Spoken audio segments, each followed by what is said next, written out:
Hello, this is Dustin, and this is my presentation on the erosion of Alaska Native languages and efforts to preserve these languages for the Anthology 242 Alaska Native Cultures class at UAF.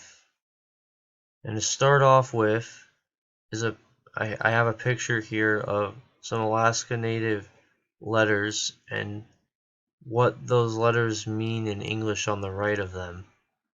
So, for example, this is A, I, U, but then a lot of these are also double, so this is na, sa, su, si, li, etc.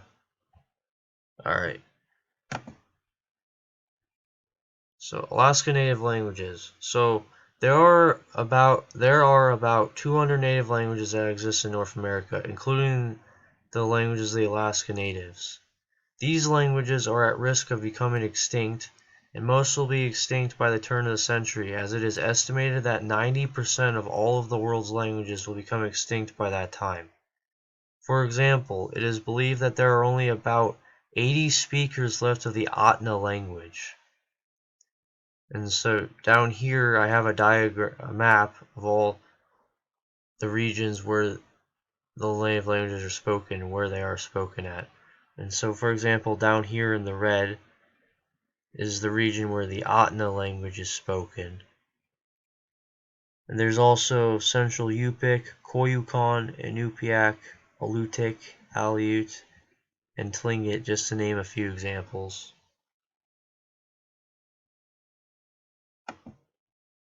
Alright, but what has led to the decline of these languages? So to start off with, Christian missionaries arrived to Alaska in the 1800s, among other people, and they eventually were contracted out with government officials to run boarding schools where children were forced not to use their native languages. The parents of these native children were actually told not to speak the native languages around their children, and so they basically became mute around their children, which resulted in them never actually ending up learning their native languages. And I should also mention here that that to suppress the native languages that the children spoke, they would actually even result in force in some cases. And also connecting to this, in 1868, the U.S. government actually adopted a peace policy to suppress the native languages, as they said that by suppressing the languages, they could make people submit to them, as losing a language is considered losing a part of their culture of a people. And in the early 1900s, there were epidemics of influenza and tuberculosis that were absolutely destructive and cataclysmic to the native population at the time, as 2/3 of them were wiped out. So a lot of the native speakers died, and resulted in way less people speaking it, or them I should say. Early efforts to preserve Alaska Native languages. So despite the massive suppression of Alaska Native languages at the time, there were some attempts at preserving the languages. For example, the Roman Catholics did try to learn and incorporate Alaska Native languages into their sermons, and they did translate prayer books into Koyukon and Ngalik in 1904. And some priests did do great linguistic work as well, such as Jules Jett's Koyukon Dictionary, which was printed in 1915. And speaking of which, up here I have a picture of the cover of the Koyukon Dictionary that Jules Jett wrote and published in 1915 up here. And then the Episcopal Church also printed liturgical materials and hymns into Upper Koyukon around the same time as the Roman Catholics were translating prayer books and incorporating the languages in their sermons. But despite all of these efforts, there was no major preservation program that came about or was brought into fruition. As I mentioned earlier, there was a mass suppression of the languages. And so this preservation was only done by a small portion of all the missionaries and priests at the time in churches. And over here on the right is a picture of the Lord's Prayer that's actually written in native writing. As you can see, this is some of their native writing.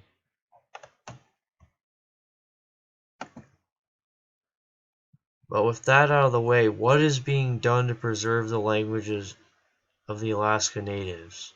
So, although in the past there was a lot of suppression and quiet silencing of the languages, there are efforts that are being done today to preserve these languages from going extinct, or at least attempting to revitalize them. So, for example, they are designing learning materials to help teach these languages. They're also making interactive computer programs which allow people to interact, and by doing so they can learn the languages. And they are storing as much knowledge of these languages as they can in files on CD-ROMs, CDs, which aren't really the best way to do it, but or at least the most ideal medium in today's day and age, but at least they're being preserved.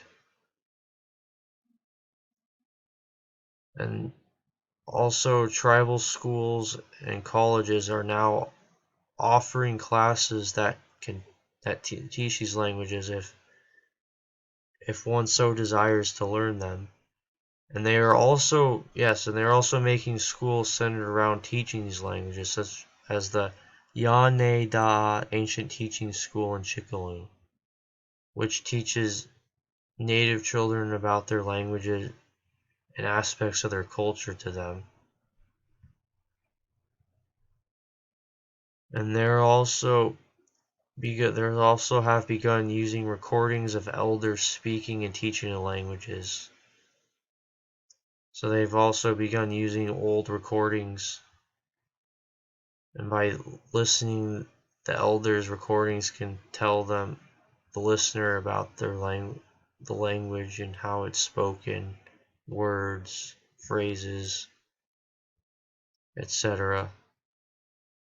And also, the government has also had involvement and action in this process of preserving and revitalizing these languages, such as the Indian Self-Determination Education Subsistence Act in 1975 and the Native American Language Act in 1990. And also, the Native Alaskans themselves have also done self-determination as well to preserve the languages. And over here, I have two pictures. One's a tape recorder which goes into this, the recordings of the elders, as some of these recordings are actually put on tape recorders. And here on the right of the picture of the tape recorder is the